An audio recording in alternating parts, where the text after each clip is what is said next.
All right, we got an emergency episode of the PFF College Football Show right now. If you can't tell, I am in sunny Florida taking a little workcation because I thought, Dalton, after conference championship weekend, the week before the playoff really gets going, I was like, all right, I'll take a quick vacation, get some time off. Well, then the biggest story probably of the entire decade just broke in that UNC, North Carolina, is hiring Bill Belichick to be their head coach, replacing Mac Brown. So you replace one legend with another legend, the six-time Super Bowl champion, many think to be the greatest coach in NFL history, is now going down to the college ranks and will be the head coach of North Carolina. That's what Inside Carolina is reporting right now. Dawn, just what is your immediate reaction to what is just a shocking development in the coaching carousel? I think that's the first part of it. That it is shocking, right? You go from a college legend in Mac Brown to maybe the NFL legend in Bill Belichick, and he's never coached in college before. The connection to North Carolina is that his dad coached there back in the 50s, and maybe he's just kind of trying to pay tribute to that a little bit. And maybe, we've heard about, our friend Ollie Connolly talking about this 400-page organizational Bible that he has for the Tar Heels. And there was a rumor that part of that is kind of making sure Steve Belichick is the coach in waiting there, that he can take over whenever Bill is done. But no, it's incredibly shocking when you consider all we've heard all year is the job openings that Belichick would be looking into were most likely in the NFC East, maybe the Giants, maybe the Cowboys, maybe some others around the league. He interviewed with the Falcons the last offseason before, Raheem Morris got the job. So it's incredibly shocking for him to be going to college at all in this North Carolina thing. I mean, it's if he's got a plan, if he's got a 400-page plan to it, though, he was really intent on taking this job, and we've seen this kind of building over the last week or so, and it's going to be fascinating to see. And I think part of it, too, is building a program in college is not quite the same as it used to be. We've seen with even Deion Sanders in Colorado, took over the worst team in the Power Four, and within 2 years they were really good because the talent acquisition is so much quicker than it used to be. Yeah, absolutely. And I think one thing that makes this maybe not completely out of left field to me is that you remember Bill Belichick with the Patriots. He was a guy who was the head coach and he was a general manager. And I think that kind of wore thin. And I think when he was interviewing for head coaching cycles last year in the NFL, a lot of teams probably said, hey, okay, we want you as the coach, but you will not be the general manager of the team. In college, you're the head coach and the GM. So I think that really is enticing to Bill Belichick as well. It's like, hey, not only am I coaching this team, I have full control over this roster as well. I have final say over who we're bringing into the high school, who we're bringing into the transfer portal as well. So while this is a little shocking that he's going down to the college level, I do think the prospect of having full control of the entire building and having full control over what happens with that roster construction and with coaching on the field, that I think was something that he was really enticed by and why he's ultimately willing to go down to the college ranks. Agreed. I do have to wonder, though, if some sort of, we saw Stanford do this recently with hiring Andrew Luck. If they bring in some sort of GM kind of figure who works on the NIL, and I guess you could call it's the equivalent of the contract part of it, right? And then, and then the transfer portal, especially right now with us being right in the middle of transfer portal season, right? I think he's still going to have all of that support from something like a front office. But no, you're right. The control of it is something he was looking for, to be able to control all aspects of the roster and everybody coming in and out of there. I think it's something that did appeal to him, and it's something that maybe just no NFL team was going to give him, especially considering the Patriots over the last decade or so that he had been there didn't have a lot of A-plus drafts, right? And didn't quite, it was kind of showing that he was great on the field, but the GM thing was kind of shaky. Now in college, especially with the name that he has, there's going to be kids out there that want to go play for Bill Belichick, even just to say that they did it. Yeah, absolutely. I know there's one right now that everyone's talking about. So they have one of the top 10 quarterbacks in high school committed to them right now in Bryce Baker, who has not signed yet. There's a lot of rumors that he might be flipping because of all the unknown around who the coach is going to be after Mac Brown got fired and all that. So I think Bryce Baker might now look at this and say, hey, I can go play for Bill Belichick. A guy who coached Tom Brady, won 6 Super Bowls with Tom Brady. Like, he could probably think to himself, hey, that's the guy who coached up the GOAT. Maybe I can go there and become a really good player as well. So I think that's a really interesting development to watch if Bryce Baker does end up signing there, one of the top 10 high school quarterbacks in this class. But yeah, Don, the one thing I was a little surprised by was that we know he and Nick Saban are very, very close and very, very tight and probably see eye to eye on a lot of things football-wise. And we know the reason why Nick Saban stepped down in Alabama was he did not like where college football's heading, right? He did not like the portal. He did not like NIL at all. And that's why he's like, I can't do this anymore. I can't do this new age of college football. So when people were kind of throwing out Bill Belichick as a name for North Carolina, I was like, I don't know if he'd be willing to go into college football the way it's heading right now. It seems like you're gonna have like a new philosophy. But are you at all surprised that he's willing to go down to the college ranks with all the NIL and transfer portal right now, or is it so much like the NFL now with free agency kind of being the transfer portal and NIL and the draft and kind of all that being like high school recruiting? Is it so much like the NFL that you think he's actually gonna be kind of comfortable in the college ranks right now? I think it's surprising because it's going to be so new to him, and especially the culture of all the things that go on a college campus and that go on around college football. But I think you're right, because it's easier to acquire talent, and it's not going to be a 5 or 6 year build.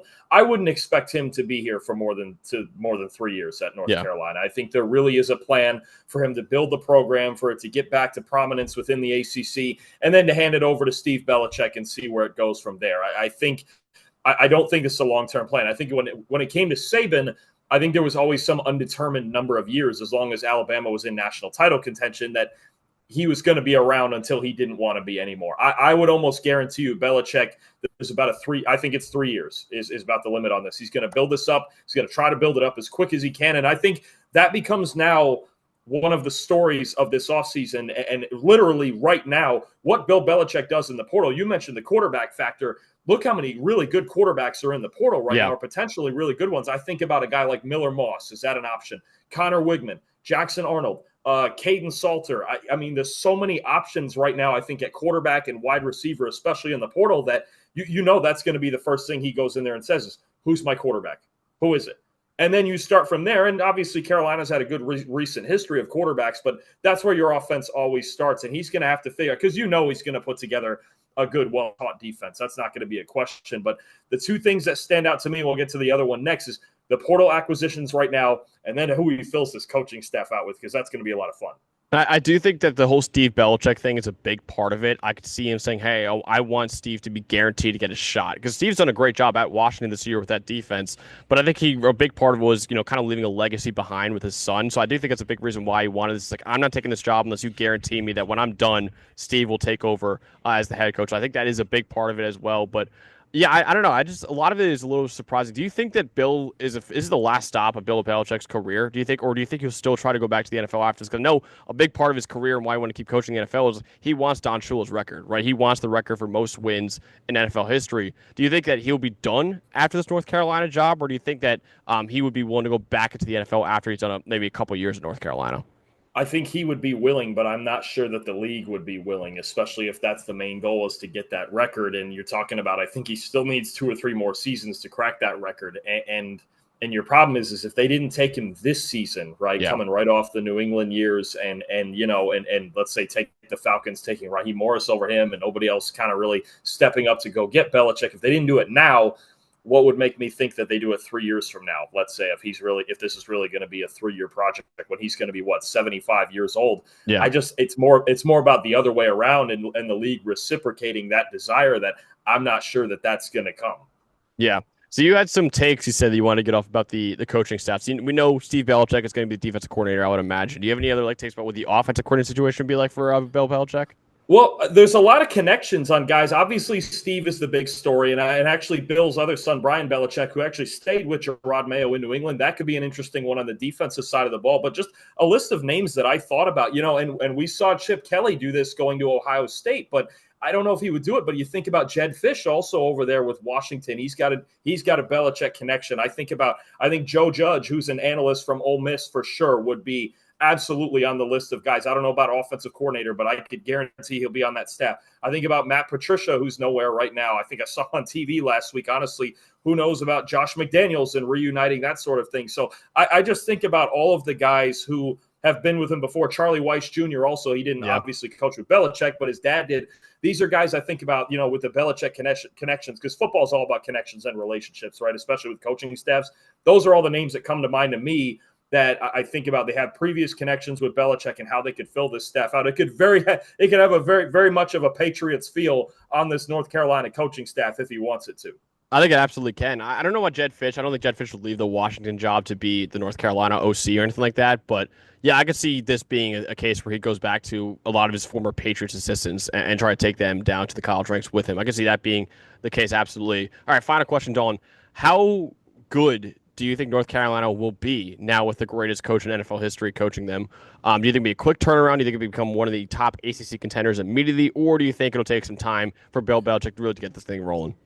I think we need to wait about a month or so to make a full determination on this, because I think being that he's come in right when he's come in, they're going to attack the transfer portal. Yeah. And I know you mentioned they've got a decent recruiting class coming in, but they're going to attack the portal, and he's going to want to be good right now. I think he is going to take this idea, this concept that Deion Sanders has taken at Colorado, and he's going to get as much talent in there and infuse it in there as quickly as possible. The difference is, it's not like North Carolina was a 1-11 team this year. They were still okay despite having a lot of problems, and Max Johnson had the early injury at quarterback. They couldn't find a quarterback. So I think North Carolina's got a good talent base there already to work with. And then if he can add to it in the portal, you could see him. The ACC is not really the toughest conference to get to the top of, right? We saw what SMU did this year. Syracuse went 9-3. Pitt had a good run for a while early in the season. I think there's a path for North Carolina to get into those contenders, but we need to, I think, wait. It's going to be a lot of fun for us, I think, specifically to look at when the portal season here kind of slows down, probably 3-4 weeks from now, and go, okay, what did they compile? How does it all fit? And then there's the Belichick factor of he's the best coach maybe of all time at game planning on a week-to-week basis, right? And that's the part I think very much, Kirby Smart right now, I think, is the best coach in college football doing that as well. If Belichick brings that sort of X factor into it, what he did week to week with the Patriots, where there was times when you didn't feel like the Patriots are the best team on the field, but they had the best plan and they knew how to execute. If they can do that, you could see them contending for an ACC title. Yeah, absolutely. Yeah, I'm really interested in seeing what they do in the portal right now and whether or not they get Bryce Baker to go to that program, because that would be a huge, huge get for North Carolina. Where would you rank Bill Belichick right now among all the coaches in the country? That's a really interesting conversation I just thought about. Like, obviously, I'll probably still put Kirby Smart number one, but I mean, Bill Belichick is like the greatest coach of all time in NFL history. Like, where do you rank him now in terms of the national landscape of college coaches? In a sheer football sense, I mean, he's got to be no less than top 5 when you think about he's Bill friggin' Belichick, right? I mean, it's that. I think the only difference is how his style of coaching, and it's very direct, and we know how Bill Belichick's personality is. Now, how does it relate to college kids, right? And this is the other part where, and it's not just Bill, and Bill can be the leader of it all, and I'm sure he's going to have some fun with it, even though people think he doesn't have fun with it at all. He does. But surrounding your staff now with people who also understand the college game, right? Again, Steve Belichick being the DC in Washington this year. If I think about he's getting somebody like a Charlie Weiss Jr. or a Joe Judge, who were at Ole Miss this season, and Weiss has been there for several years. Even I remember watching Charlie Weiss Jr. call plays down at FAU with Lane Kiffin, right? So I think he's going to need a mix of NFL guys, and I know he wants to turn the Tar Heels into an NFL factory, but also the college coaches. If he puts together the right staff, you are talking about potentially a top 5 coach, because we know he's one of the greatest football minds we've ever seen, but you do have to relate those sorts of things to 18, 19, 20-year-old kids to go out there and do it on a week-to-week basis. Yeah, I think his style very much translates to the NFL level. Like, it's very professional kind of style. I am very interested in seeing how it applies to, like I said, 18, 19-year-olds who are now becoming more professional than ever with the money they're kind of getting. But I'm really interested in seeing how that translates. So, yeah, from a football standpoint and just X's and O's, he might be the best coach in college football right now already. But I am interested in seeing how he translates to the college game, which is why I'm hesitant to say he's the best coach already in college football, even though he is probably the greatest coach in NFL history. So, it'll be really interesting. Is a massive, massive development in the coaching world. We thought the coaching carousel was going to be quiet this year, and now we got a 6-time Super Bowl champion going down to the college ranks and taking over the North Carolina job. So just when you think college football is going to be like, oh, this would be, kind of settled down and not that loud and very quiet, it explodes with one of the biggest stories of all time, I would argue. So Bill Belichick, 6-time Super Bowl champion, greatest coach in NFL history, is now going down to the college ranks, taking over North Carolina. So let us know in the comments below what you thought about this massive development. How good will he be at North Carolina? How good will the Tar Heels be next year? Whether or not you like the move, let us know in the comments below, and subscribe to the channel, because we're going to be reacting, no matter where we are, Dalton. We could be in Florida right now. We'll be reacting to all of the biggest stories in college football over the coming weeks, whether it be coaching hires or transfer portal moves as well. We'll be reacting to all here on the PFF College Football Show. Hey, thanks for watching another episode of the PFF College Football Show. Please make sure you guys subscribe to the channel. Also, subscribe to PFF Plus at subscribe.pff.com for all of the same data and grades that we use in our show, plus fantasy tools, betting tools, and our mock draft simulator.